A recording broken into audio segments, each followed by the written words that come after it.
There are 4 books in the New Testament. The whole Bible is broken into 8 major books. 4 in the New Testament, 4 in the Old. 4 in the New, 4 in the Old. The first in the New is called the Law. There are 5 books. Genesis, Exodus, all the way to Deuteronomy.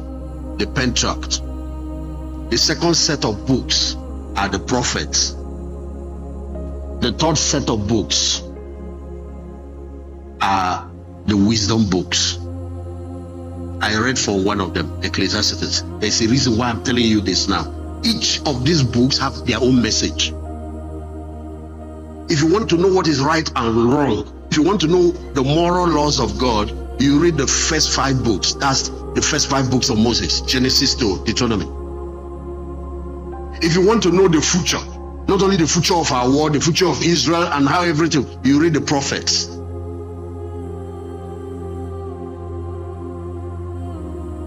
But if you want to deal with the affairs of this life and succeed, you read the wisdom books. There are 5. You have Proverbs, you have Ecclesiastes. Then in the middle, you have Job. After Job, you have the book of Psalm and Songs of Solomon.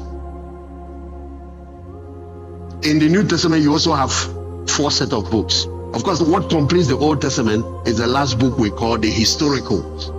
These ones kept the records of everything that God has, all the dealings of God with the children of Israel. It started with the book of Joshua, the book of Judges, the book of Ruth, 1st and 2nd Samuel, 1st and 2nd Kings, 1st and 2nd Chronicles. Then you have people like Esther and Nehemiah, and the book of the priest. What's his name? Ezra. 12 of them. They all have their purposes. In the New Testament, the 4 books that represent the New Testament canon, like the law, are the 4 Gospels. Then where the prophets wrote their books in the Old Testament, it is the apostles that wrote in the New Testament. They call them the epistles. So God used the prophets in the Old Testament to write. He used the apostles. The historical books in the New Testament is 1. That's what is called the Acts of Apostles, that kept the record of all the dealings of God from the day the Holy Spirit came all to the end. And then the final book is the book of Revelation. What is the essence of the wisdom book? I want you guys to hear this. Everybody listen to me. Everybody listen to me. Whether you are a preacher or you are just listening. Now, I want to answer a question, because even theologians find it hard answering questions like this when things like this happen. And you need to know that the man we are following passed on at the age of 33. He left his followers, left his apostles confused. Of course, the man that was going to take up the ministry after him, Peter, went back to his profession of fishing, abandoned the ministry. The reason Peter kept on with ministry after going back to fishing is because Jesus rose from the dead.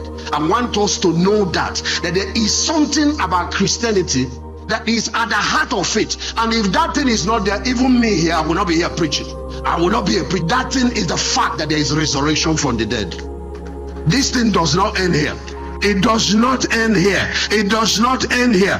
Christianity has conquered death. Christianity has hope beyond the grave. And those who are preaching the gospel must be able to preach it completely. What causes us to be shattered is that we're only planning for this side of life. We don't look at eternity. The modern church and most of the teachings is about success and how to succeed on this side of life. You're only preaching half truth. What you're preaching is true, but it's half truth.